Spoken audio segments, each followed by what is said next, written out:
Olá, queridos alunos! Para terminarmos nossa semana, iremos hoje para o capítulo 2 do livro de História, com o tema Fontes para o Estudo das Cidades. Agora vamos para as páginas 106 e 107 e vemos aí um monumento, uma imagem muito bonita, um monumento muito famoso, que é localizado na cidade de Roma, na Itália. Essa daí é a famosa Fontana di Trevi, Essa fonte aí é aquela fonte que as pessoas jogam as moedas e, segundo informações, essas moedas elas são doadas para as instituições de caridade, entendeu?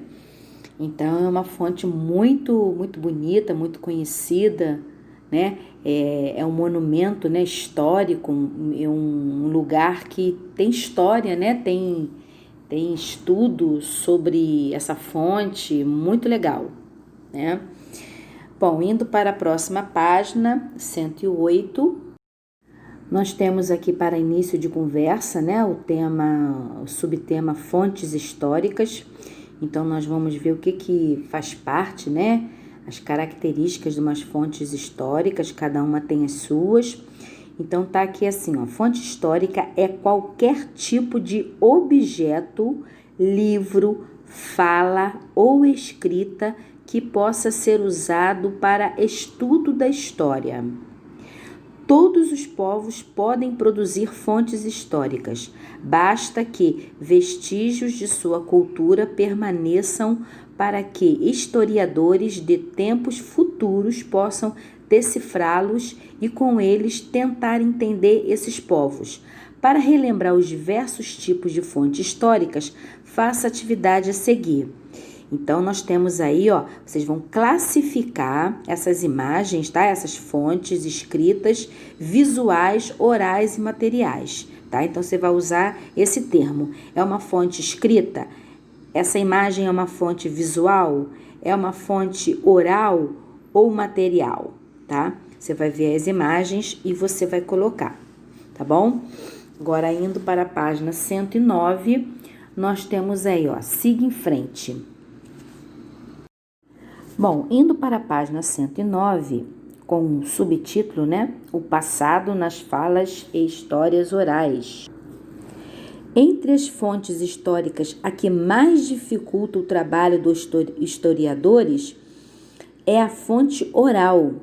Além das músicas, dos cantos e das diversas formas de entrevista gravadas em áudio ou em vídeo, a história oral também abrange a fala das pessoas comuns e, por isso, deve ser estudada com os agentes históricos, ainda vivos no tempo presente.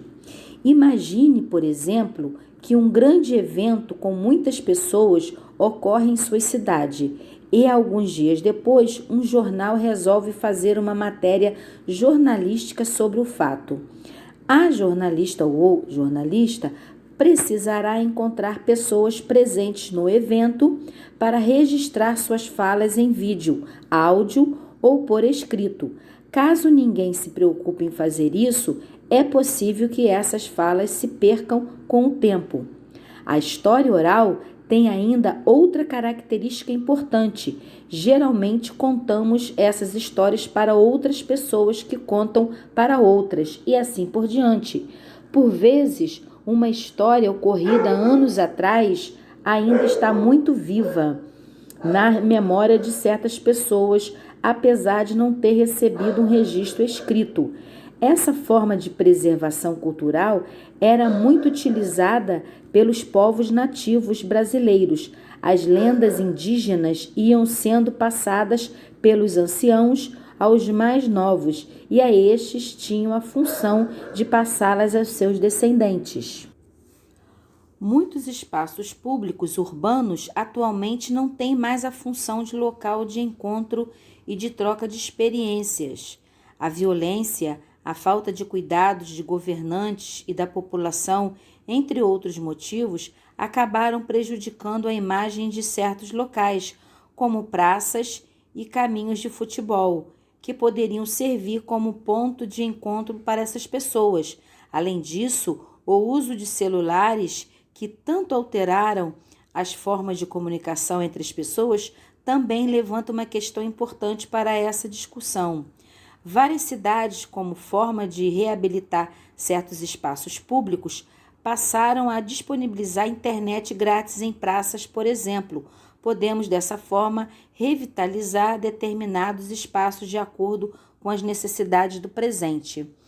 Bom, o importante, né, seria as pessoas estarem juntas, né, ao vivo, conversando, contando as histórias que tanto sabem e passando assim por adiante, né, para que essas coisas permaneçam vivas, né, essas histórias permaneçam vivas.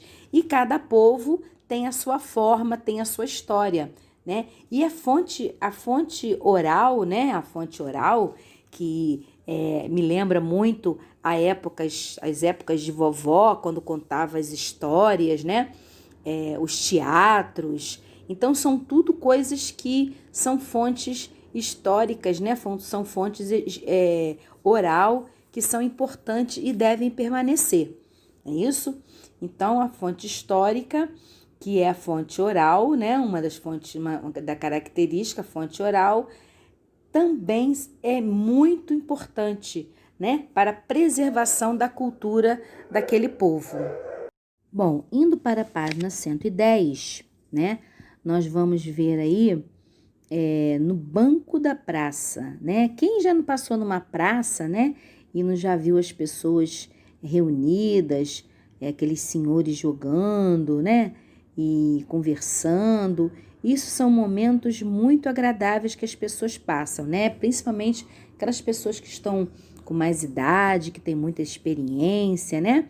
Então, esses povos, né, eles valorizam muito esse espaço público, não é isso? São espaços que eles podem estar conversando e um passando as histórias para o outro, tá? Então, vamos ver aqui, ó. A cena é geralmente mais comum em cidades pequenas, porém, muitos de nós já viram. Também em cidades maiores, grupo de pessoas sentadas em bancos de praças, conversando sobre assuntos do cotidiano, histórias antigas e casos inusitáveis, né? Essa forma de troca de informações em locais públicos é muito antiga.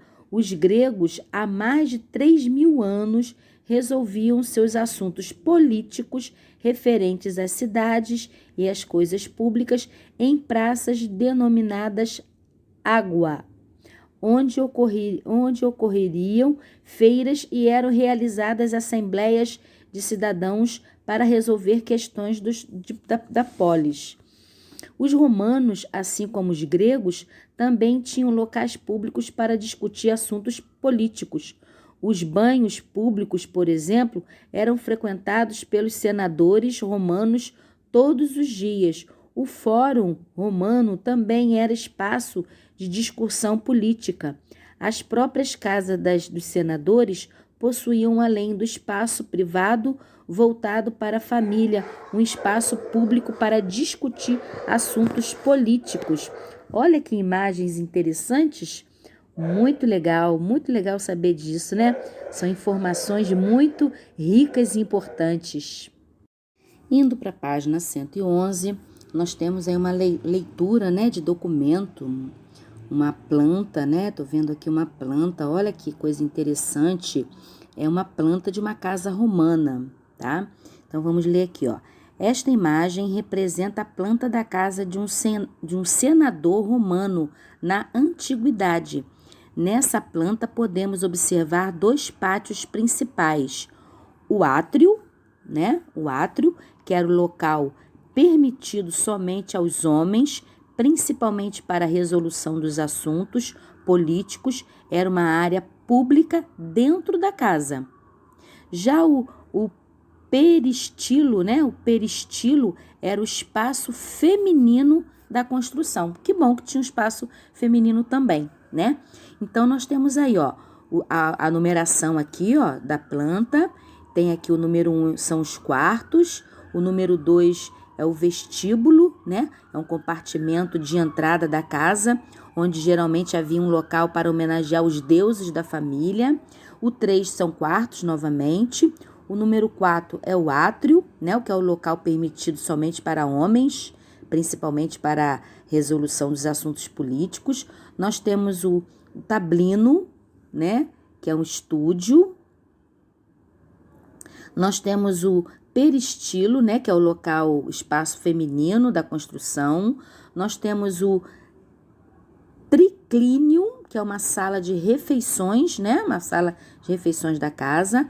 E nós temos os 8 quartos também, né? Então, nós temos aí uma planta muito interessante saber essa questão. É mais um aprendizado, né? Mais uma cultura legal para a gente saber. É a cultura a forma, né? Da arquitetura dessa época. Isso é uma fonte, né? Uma fonte histórica muito legal. Isso é uma fonte para a gente saber mais alguma coisa para conhecimento, né? Para o nosso conhecimento. E interessante que eu me lembrei de uma novela que passa na Record que tem essa casa romana. Muito legal, e é isso mesmo, esses compartimentos, né? Esse pátio, todas essas coisas tem nessa casa dessa novela que eu assisto na Record. É muito interessante. Bom, indo para a página 112, é o momento, né, da gente organizar tudo que nós aprendemos nesse capítulo, tá? É uma revisão dos nossos assuntos. Então, aqui na página 112, nós temos diversas cidades brasileiras, né? Que nós vamos dar o nome de fontes históricas. São locais históricos importantes do nosso país, né? Construções antigas e preservadas atualmente.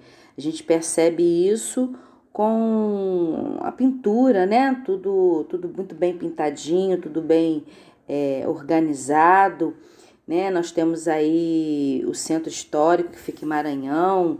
Nós temos a Igreja do Carmo, né? Centro Histórico de Olinda. Nós temos as casas coloniais em Salvador. Nós temos em Goiás o centro de Pirenópolis, né? Nós temos a Igreja Senhora de Mercês, que fica também em Minas. Casa em São Luís de Paraitinga, no estado de São Paulo. Nós temos o Museu Imperial no Rio de Janeiro, né?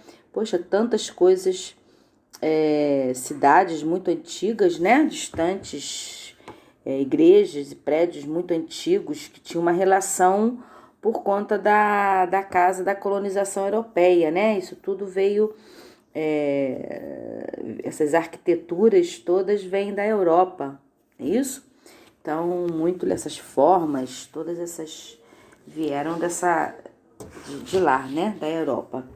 Bom, no número 1, tá assim, ó, na página 113. A fotografia é a forma mais rápida e fácil de se preservar a história de qualquer pessoa, grupo, lugar ou objeto. As fotos da página anterior, né, que é essa que eu acabei de ler agora, por exemplo, registram locais históricos de diversas cidades do Brasil. Observe novamente o mapa da página anterior e analise as imagens. Bom, depois de analisá-las, vocês vão responder. Letra A. Quais elementos chamam mais a sua atenção? Aí uma coisa pessoal, o que chamou a atenção de você, né? Letra B. Quais são as semelhanças mais evidentes entre as fotos? O que você acha de semelhante nessas fotos, né? Por exemplo, aqui a fotografia, né? Hoje em dia ela é muito comum, né? Todos têm acesso à fotografia. Antigamente não.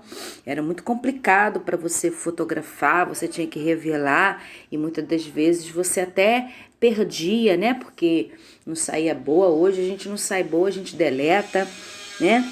Então, hoje ficou muito comum essa fonte de fotografar, né? É importante compreender a presença da história em nosso dia a dia. É isso? Então, a forma da gente preservar essa história também é a fotografia, tá? Então, nós temos aqui, ó, uma pessoa, né, segurando o celular. Aqui ao lado tem uma referência, né, no detalhe chegado do exército alemão, a Torre Eiffel, né, em Paris, França. Isso aí foi tirado em 1940, aquela outra fotografia, né? Qual fato histórico está retratado na imagem central, né? Bom, nós temos aí os militares, né? Os militares nazistas, né? Chegando à França durante a Segunda Guerra Mundial. Provavelmente eles estavam tirando uma foto, né? Desse período. Isso? Bom, passando agora para a página 114. Bom, agora na página 114, né, um passo a mais, nós vamos ler uma historinha em quadrinhos aqui, ó. Com certeza, né, isso aí tem algo histórico nessa historinha aí, né. Bom, o menino fala assim, o netinho, né, provavelmente. Nossa, que foto legal! O que vocês estavam construindo? Ele vendo o álbum, né, de fotografia. Aí, o número 1 é esse daí. O número 2, né, tem lá a foto, né, que ele estava visualizando, né. Então, tem ali, ó. Aí, aqui embaixo, né, o número 3, né, vou levar meu neto para conhecer uma coisa muito importante que eu fiz na minha vida. Ah, é? Vai levá-lo no ginásio? Sim, isso mesmo. Legal, foi muito importante o que vocês fizeram lá. Bom, aí ele está contando, né, o avô. No ano de 1950, houve um grande temporal e essa parede cedeu. Aí eu e alguns amigos viemos ajudar na reconstrução da parede, pois não queríamos que as crianças ficassem sem escola. Foi bem aqui que tiramos essa foto. Olha que legal, ó, né? Olha lá eles lá em cima, né? A foto de cima e a foto de baixo. Olha a diferença, né? Então, a reconstrução da parede da escola é um fato histórico, né? Ou seja, nós temos ali uma fonte visual, né? Nós temos aí, né, a fonte visual, que é a fotografia. Nós temos aí fonte oral, que é a conversa do avô com o neto, né? E nós temos a fonte material nessa história aí, que é a parede da escola. Então, dentro dessa historinha, nós temos 3 fontes aí, né? A fonte visual, que é a fotografia. A fonte oral, que é o momento que o avô está contando a história. E a fonte material, né? Que é a parede da escola, né? Bom, indo para a página 115, terminando, né? Converse com os colegas, né? O professor, nós acabamos de conversar agora, sobre esta questão. A reconstrução da parede da escola pode ser vista como um fato histórico? Bom, na minha conversa, na minha fala, eu já disse, né? Quais fontes históricas podemos identificar nos quadrinhos da página anterior? Também já falei, é isso? Também já mencionei isso uns minutinhos atrás. Bom, nós terminamos por aqui, né? Mais uma aula de história. Espero que vocês tenham gostado dessa aula. Eu gosto muito de história, ainda mais que fala muito sobre o passado, né? E junta-se com o presente, com as coisas que nós estamos